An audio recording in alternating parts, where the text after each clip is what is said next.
sake or nihonshu, born from Japan's outstanding rice and water and the wisdom of generations.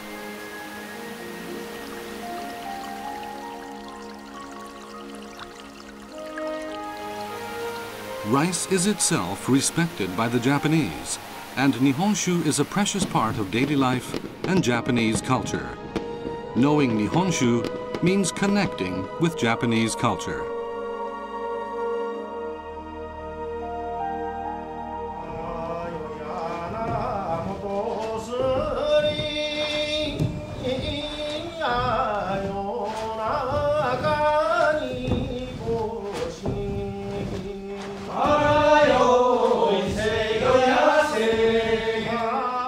Nihonshu, we see the wisdom of our forefathers in traditional brewing techniques.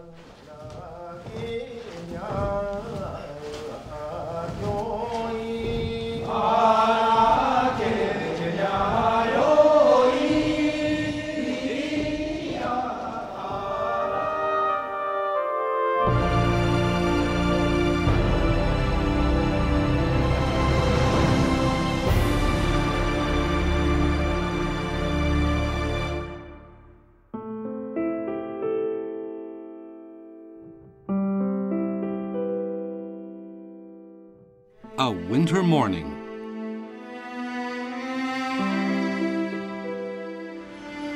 These are sake brewing craftsmen, known as kurabito.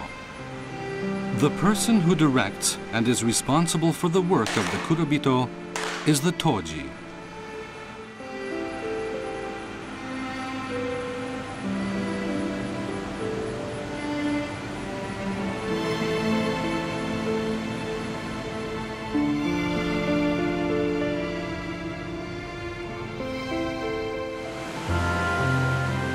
Work in a sake brewery begins with steaming rice in the morning. Special sake brewing rice is steamed in a vat called a koshiki.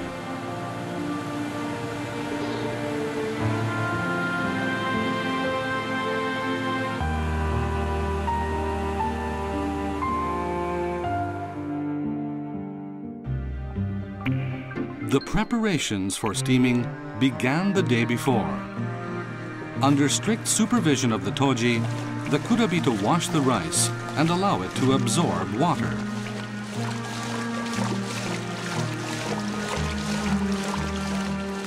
This is a delicate process that calls for the highest level of technical skill.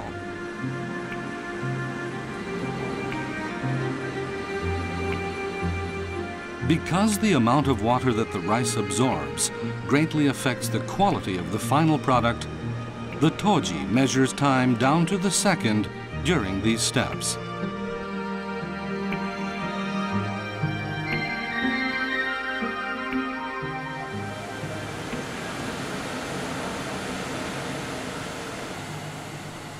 It takes about an hour to steam the rice.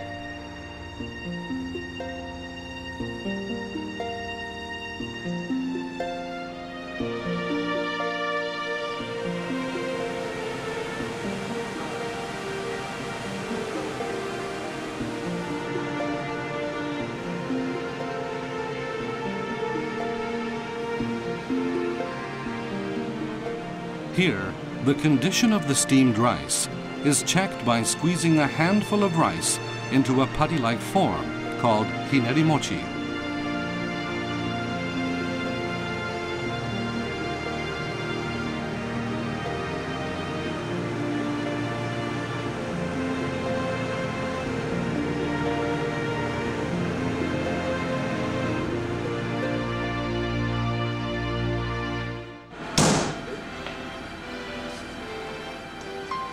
The steamed rice is quickly cooled.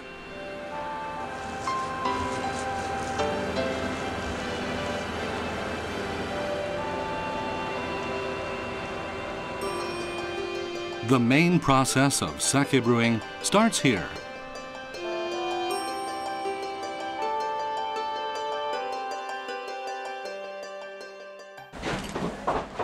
The three main pillars in sake brewing are: first, making koji. Second, preparing the yeast starter, and third, creating the fermenting mash.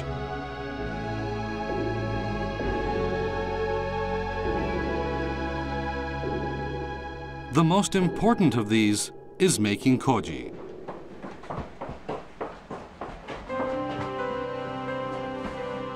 Steamed rice is carried into a special room, the kojimudo, where temperature and humidity are kept high.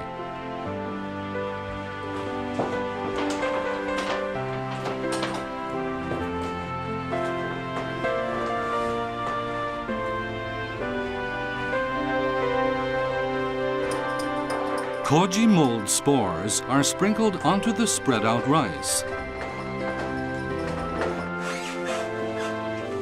The rice is wrapped up in cloth and allowed to sit for a full day to let the mold propagate thoroughly.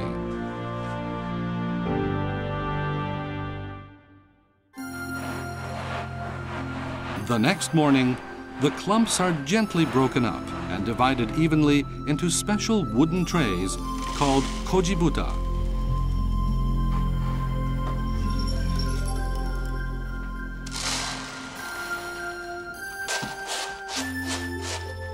The rice is thoroughly mixed to ensure that the mold will propagate uniformly across all the rice.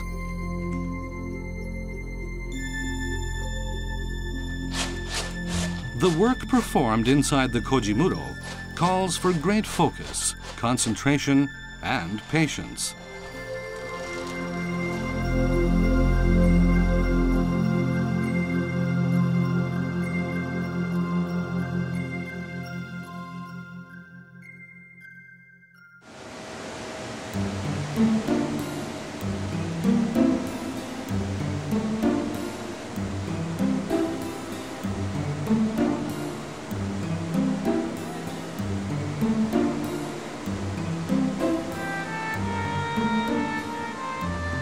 After 3 days of this careful attention, at last, the koji is ready.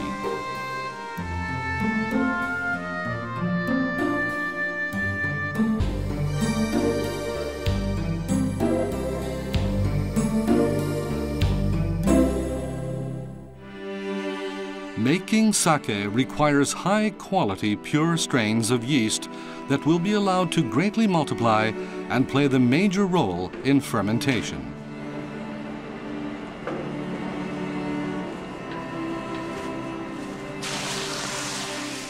The koji, created in the last step, is added to water along with steamed rice and yeast.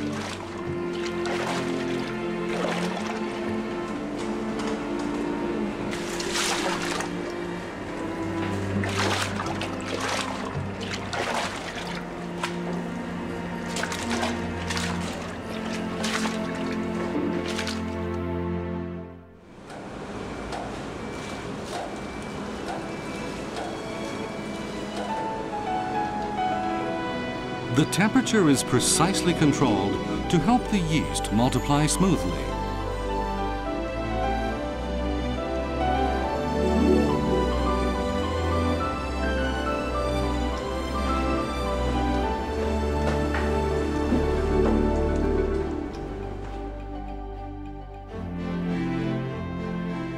The completed yeast starter is transferred to a larger tank, and more koji, steamed rice, and water are added. The next day is known as the odori, and nothing is added. The following day, however, comparatively larger amounts of koji, steamed rice, and water are added again. On the fourth day, still more koji, steamed rice, and water are added in larger amounts. That will be roughly half of the total batch. This is the end of the fermenting mash preparation.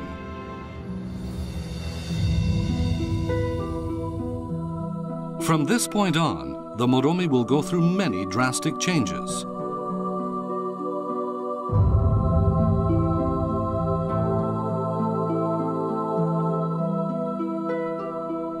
The koji will convert the starch in the rice into glucose, which the yeast will then use to create alcohol and carbon dioxide.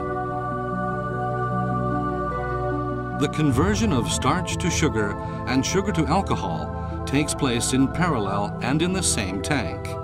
This is known as multiple parallel fermentation and is unique to sake.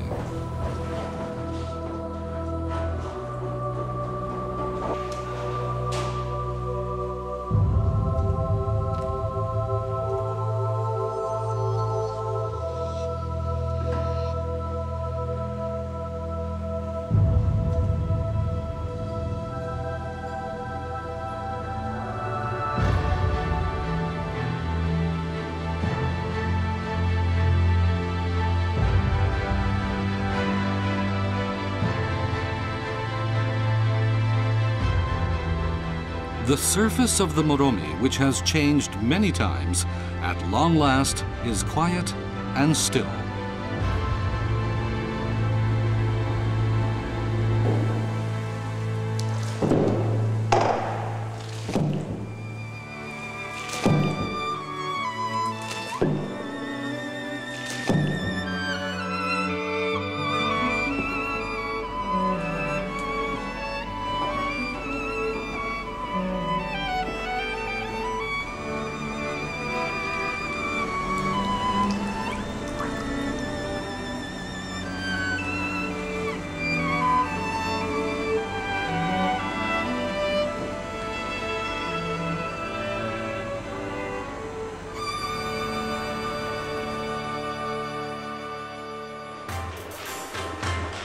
The fermented moromi is placed into cloth bags, and the completed sake is separated from the remaining rice solids.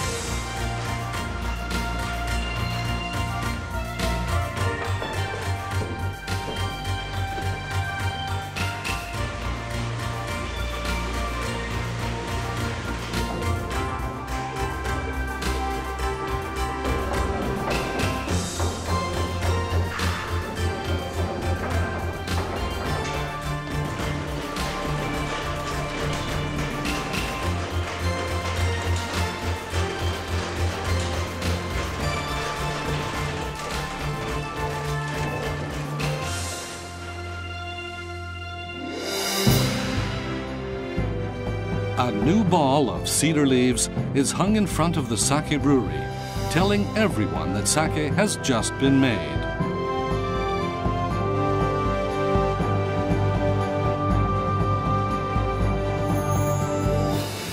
After this, the sake will be filtered, pasteurized, and matured, making it well-rounded and richly aromatic.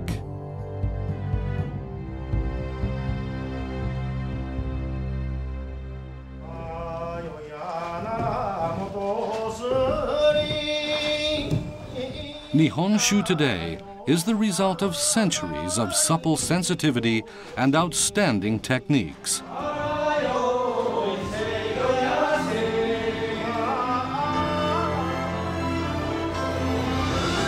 It is subtle, somehow sweet, yet dry.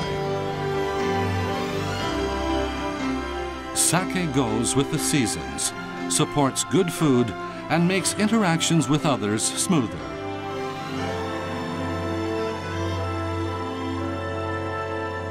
To enjoy an even richer life, enjoy a toast with Nihonshu. And, as the Japanese say, kanpai.